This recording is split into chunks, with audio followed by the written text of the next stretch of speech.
last night. I know you didn't watch it, but if you watched Talking Dead, they showed how they did the bullet scene, and it was pretty cool. What they did was they painted the bullet on his forehead, right? And then they painted over it with with the computer generated coloring. Right. So while the whole time he was on the ground, even before the shot was there, the shot was already on his forehead. So it was pretty cool. It was pretty interesting how they did it. So you ready for the last trivia question? The last trivia question. Yep. All right. What year did Travis carve onto Alias and James's wooden headstone? That's awesome. That's awesome. The Alias is, I think it's these. Like I said, I have trouble with these Mexican names. So yeah, hey, I do too. My last name is Diaz, and I have a hard time. Deborah, you've heard me on TWD. Every time Julie sets me up, she'll set me up with a Latin name, and I'll mess up everything. I won't even be able to say the after I mess up the word. It's pronounced Alias, but it's spelled Elias. It sounds more. I thought he said Elias. Is what I thought he said. I don't know. It may be. I don't know. Like I said, I have trouble. And I even went and looked at the word, and I went back and listened and listened and listened. I still can't remember it. So. Yeah, the reason we bring this up is because Travis had a memory loss on the date. He didn't know what the date was. So right. It was he didn't know the date because he asked Chris, what was the date? He said, "You know what the date is?" And Chris said, "No." Apparently, Chris wasn't keeping track of it. Jeez, it's pretty crazy that they went through that like that. So it's pretty exciting. So that's a great trivia question. All the trivia questions are going to be written down. The answer is, suspicious. Yeah. So we're actually going to get into that, though, here in a minute. We got another segment that we're going to get into that later on at the end of the show. But we're going to go into a song. When we come out of the song, we're going to go away from Travis and Chris finally, and we're going to go over to the whole tower, Madison, Strand, Alicia, and the others. Well, some people showed up, and in my mind, they kind of were treated like refugees. Did you feel that way? Yes. It was all, I think it was for their protection, though, to make sure that none of them was infected. Yeah, and then Alicia did a really good job of speaking Spanish with them. She spoke better Spanish than I do, Yeah. I don't know any Spanish. My son speaks fluent Spanish, and he's completely white, and it's the craziest thing. If you saw him, you'd be shocked because he's completely white, but he speaks multiple languages. It's crazy. But okay, we're gonna go into a quick song, and when we come out of the break, we're gonna be back, and we're gonna cover the motel and talk about the hotel, and we're gonna talk about what's going on there. So there's a lot to go in there, and then we'll finish up. It's been an awesome podcast so far. I'm very excited. You're listening to Fear TWD with Ike Diaz, Deborah Scarberry, and Brooke Beagley. So it's been a fun season. I can't wait till next week, the season finale. How you feel about that? You excited, Deborah? Yes, I'm very excited. All right, that sounds cool. But after that, then 2 more weeks, then the big episode comes. The big. I love Fear. Don't get me wrong, but it's nothing like The Walking Dead. I know. I think we're gonna keep growing on Fear, though. In my mind, because I'm growing on. I'm stuck on Fear. Yes, I like Fear as well. Pretty well. It's pretty good. I already watched. Hey, Desiree, what's going on? She called us beautiful people. Thank you, Desiree. I'm handsome. I know that. I know, and Deborah's beautiful, so I'm handsome. So thank you, Desiree. All right, let's go into this song, and when we come back out, we're gonna finish up with the hotel, and then we'll have Brooke Beagley if she's available. She'll come on the line for a second, and Desiree, I am gonna try to play the lounge song or the lounge drop and the rest of the drops tonight. it's promotion for everybody. So if everybody, it's if you guys could play it on your podcast, please do it for everybody. It's awesome.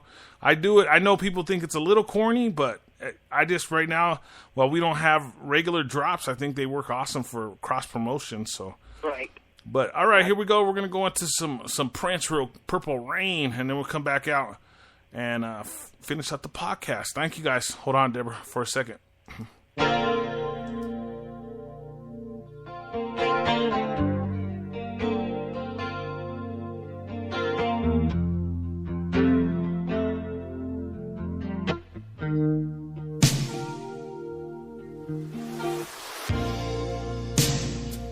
I never meant to call you in your sorrow.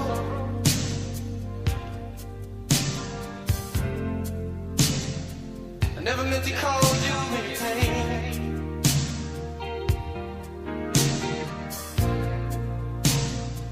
I'm the one who wants to have you laughing. I only want to see you laughing in the purple rain. Purple rain, purple rain.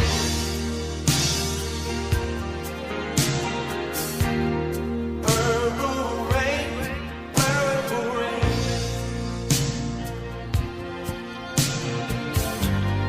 Purple rain, purple rain.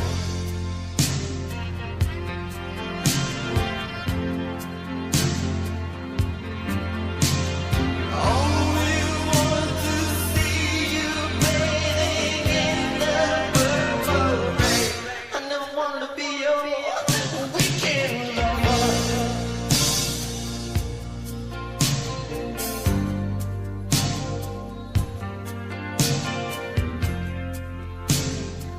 I want to be some kind of friend. Hey. Baby, I can never steal you from another.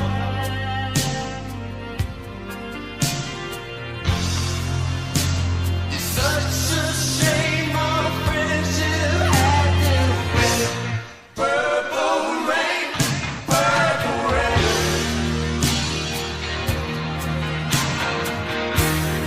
Purple rain, purple rain.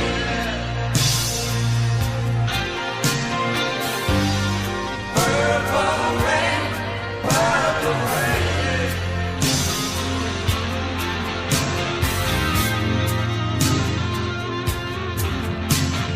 Only want to see you underneath the purple rain. Honey, I know, times are changing.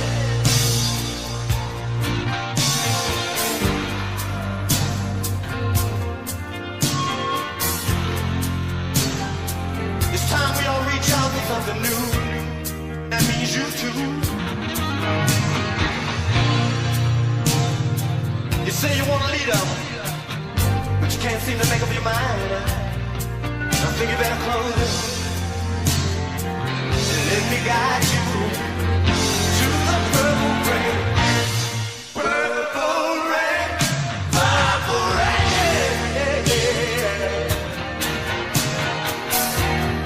Purple rain, purple rain. You know what I'm saying about up here? Come on, raise your hand. Purple rain, purple rain.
Scream Theater with Brooke and Nikki. You're listening to The Jam with Ike Dog. You're listening to Fear TWD with Ike, Deborah, and Brooke. You're listening to Fear TWD with Ike, Deborah, and Brooke.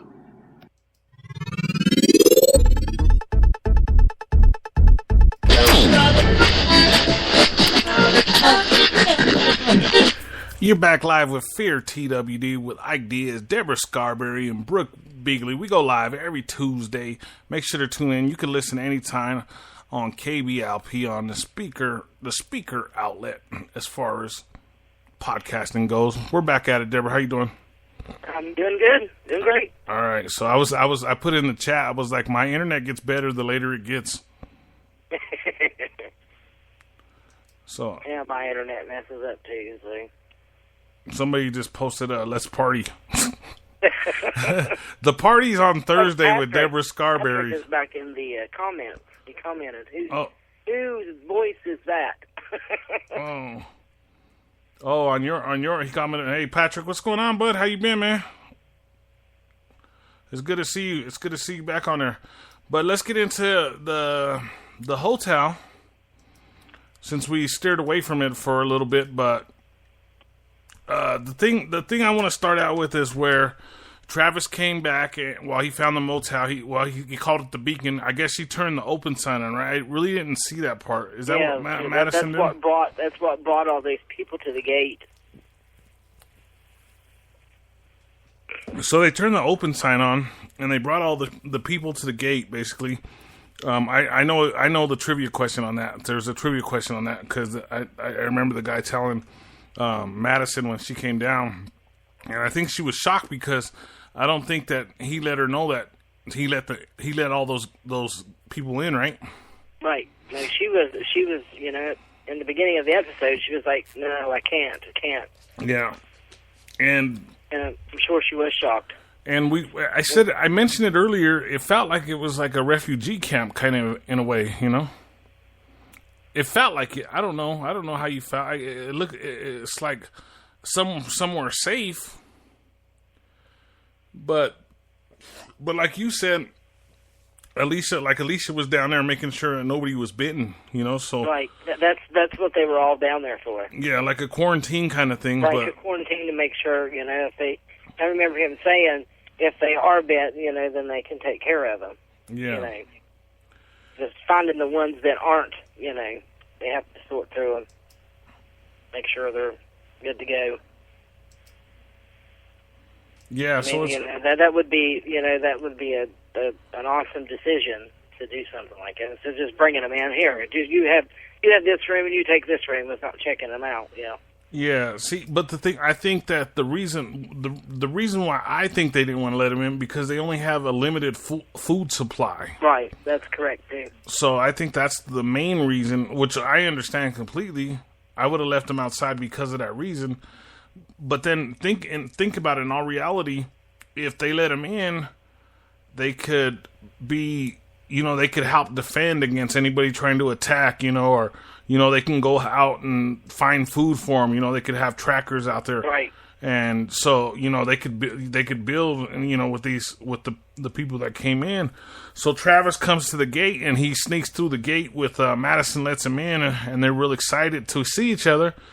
But it didn't seem like joyous. It didn't seem happy. Right. They're married. Like, oh, I missed you.